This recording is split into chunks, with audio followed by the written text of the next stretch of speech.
इस टॉपिक का टाइटल है वायरशॉक लैब नंबर 51। सबसे पहले इस टॉपिक के ऑब्जेक्टिव्स देखते हैं। After completing this topic a student will be able to find duplicate acknowledgements using the expert infos. जो एक्सपर्ट इन्फो का जो फीचर है वायरशॉक में, उसको हम इस्तेमाल करेंगे so that we can find duplicate acknowledgements. जो इस टॉपिक की जो फिगर्स हैं, जो मटेरियल है, they have been adapted from Laura Chappell's book with the title troubleshooting with Wireshark locate the source of performance problems, और ये book 2014 में पब्लिश हुई है। तो हमारा जो लैब एक्सरसाइज है, उसका टाइटल है find duplicate acknowledgements with expert infos, जो वायरशॉक का एक फीचर है। हमारा जो स्टेप नंबर 1 है इस एक्सरसाइज का, वो हम क्या करते हैं कि T R dash general 101d.pcap.ng, ये ट्रेस फाइल कहाँ से अवेलेबल कहाँ पे अवेलेबल है? हमारी जो बुक है उसकी वेबसाइट पे अगर आप जाएं तो ये वहाँ से आप जाके इसको डाउनलोड कर सकते हैं। डाउनलोड करने के बाद आप क्या करें, वायरशॉक के साथ इसको ओपन कर लें। ये हमारा स्टेप नंबर 1 था। इस ट्रेस फाइल को ओपन करने के बाद अब आप क्या करें, स्टेप नंबर 2 पे जाएं और जो एक्सपर्ट इन्फो का जो बटन है उसको आप क्लिक करें। और ये कहाँ पे हमें नज़र आएगा? जो हमारी स्टेटस बार है वायरशॉक की, वहाँ पे ये हमारा बटन नज़र आएगा। अगर आप देखें इस डायग्राम में, तो हमने ये जो सर्कल है येलो कलर का, इसको हाईलाइट किया हुआ है, इसको आपने क्लिक करना है। तो अगर आप इस स्टेटस बार को देखें तो स्टेटस बार में नज़र आता है कि जो हमारी ट्रेस फाइल है, इसके अंदर टोटल 37,422 पैकेट्स हैं। और हमने कितने डिस्प्ले हुए हैं? सारे के सारे डिस्प्ले हो गए 100%। और लोड टाइम कितना था? 00.718 सेकेंड्स का टाइम लिया है इसको लोड होने में।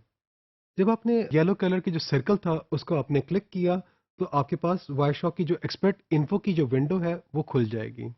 अगर आप इस एक्सपर्ट इन्फोस की जो विंडो है इसको देखें, तो वायरशॉक ने 16 आइटम्स वहाँ पे लिस्ट की हुई हैं।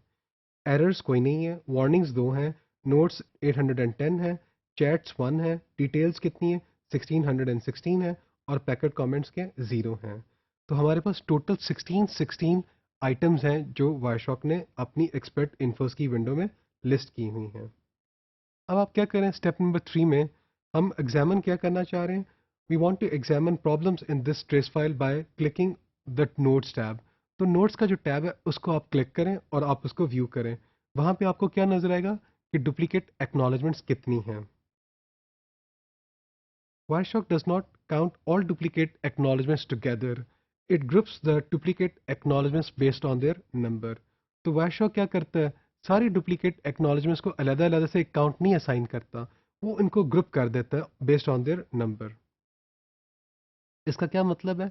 इसका ये मतलब है कि अगर एक गिवन ट्रेस फाइल है, उसके अंदर हम अज्यूम करते हैं कि जो पैकेट लॉस हुए हैं वो दो दफ़ा अकर हुआ है, ट्वाइस हो गया। तो both the times the original act generate होगा। पहली दफ़ा जब पैकेट लॉस हुआ तो ओरिजिनल एक्ट होगा, फिर duplicate acknowledgement 1, duplicate acknowledgement number 2 and let's say duplicate acknowledgement 3 were generated. जब दूसरी दफ़ा पैकेट लॉस्ट हुआ उसी ट्रेस फाइल के अंदर, फिर ओरिजिनल एक्नॉलेजमेंट जनरेट हुआ, डुप्लीकेट 1, डुप्लीकेट 2, डुप्लीकेट 3 जनरेट हुआ। तो वायरशॉक क्या करेगा? Wireshark will list 3 duplicate acknowledgements with an indication that each occurred twice. तो 3 दफ़ा आपके डुप्लीकेट एक्नॉलेजमेंट्स आए हैं, और हर जो डुप्लीकेट एक्नॉलेजमेंट है वो कितनी दफ़ा अकर हुआ? 2 दफ़ा अकर हुआ, क्योंकि 2 दफ़ा आपके पैकेट लॉस्ट हुए हैं। ये हमारी जम्पशन थी। जो ट्रेस फाइल हम करंटली एग्जामिन कर रहे हैं, उसको अगर आप खोल के देखें तो आपको क्या नज़र आ रहा है नोट्स के टैब के अंदर? Sequence number duplicate acknowledgement number 1। तो ये जो डुप्लीकेट एक्नॉलेजमेंट नंबर 1 है, ये 5 दफ़ा काउंट है उसका, 5 इसका काउंट है, 5 दफ़ा अकर हुई है। तो दूसरा देखें, डुप्लीकेट एक्नॉलेजमेंट नंबर 2 है, ये कितनी दफ़ा अकर हुआ है? 4 टाइम्स। डुप्लीकेट एक्नॉलेजमेंट कितनी दफ़ा आई? 4 times, 4 times and so on. तो आपका जो पहली एक्नॉलेजमेंट है वो 5 टाइम्स आई है, और जो रिमेनिंग एक्नॉलेजमेंट्स हमें नज़र आ रही हैं उनका काउंट है 4 ईच। तो जो डुप्लीकेट एक्नॉलेजमेंट नंबर 1 है वो 5 दफ़ा अकर हुआ है। इसका क्या मतलब हुआ? जो फास्ट रिकवरी का प्रोसेस है इस ट्रेस फाइल में, इट वाज लॉन्च 5 टाइम्स। तो 5 दफ़ा ये लॉन्च हुआ है फास्ट रिकवरी का प्रोसेस। जो डुप्लीकेट एक्नॉलेजमेंट नंबर 2 है, वो हमें क्या नज़र आ रहा है? वो 4 टाइम्स अकर हुआ है।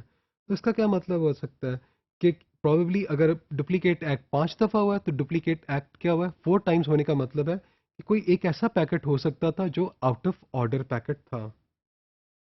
अगर आप इस डायग्राम में देखें, जो नोट्स में हमने देखा कि जो डुप्लीकेट एक्नॉलेजमेंट नंबर 1 को हमने एक्सपैंड किया, हमें नज़र आ रहा है पैकेट 10420, पैकेट 12039, पैकेट 15845 और अगला जो पैकेट है जिसे हमने रेड के साथ हाईलाइट किया हुआ है उसका नंबर है 32017।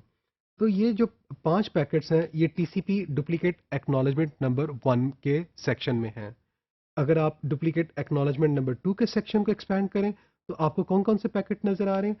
Packet 10422, packet 12041, packet 15702, packet 15847। अब अगर आप इन दोनों सेक्शंस को कंपेयर करें तो ये जो रेड कलर का जो पैकेट है ये इसका कोई सीक्वेंस के किसी के साथ करीब नहीं नज़र आ रहा। तो इसका क्या मतलब हुआ, जो पहले 4 पैकेट्स हैं वो प्रॉबेबली दे वर मिसिंग और हम वो कहीं लूज हो गए, कहीं ड्रॉप हो गए हैं।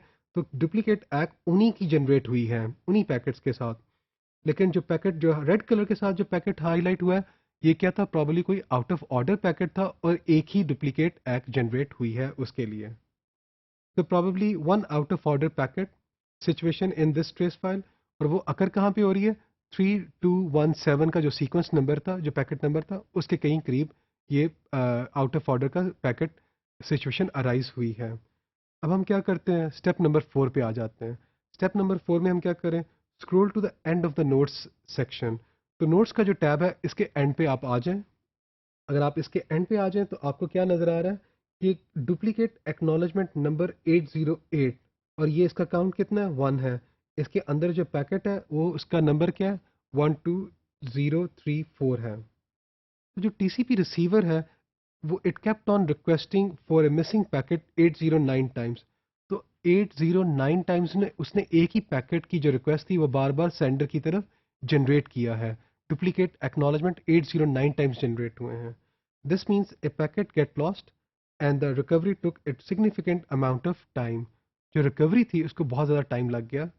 तो this could be possible because of the path latency और नेटवर्क डिस्कनेक्ट हो गया। या तो पाथ लेटेंसी सेंडर और रिसीवर के दरमियान ये कॉज हो सकता है, या क्या कॉज हो सकता है कि दोनों के दरमियान जो कनेक्शन था वो डिस्कनेक्ट हो गया है। तो फाइनली हम क्या करते हैं कि जो हमारी एक्सपर्ट्स की जो विंडो है उसको हम क्लोज कर देते हैं। तो इस टॉपिक में हम लोगों ने एक्सपर्ट इन्फो की जो फीचर था वायरशॉक को, उसको यूज़ करते हुए हम लोगों ने जो पैकेट्स के जो लॉस होने की जो रीजंस हैं, जो डुप्लीकेट एक्ट्स होते हैं, उनको हमने एग्जामिन किया है।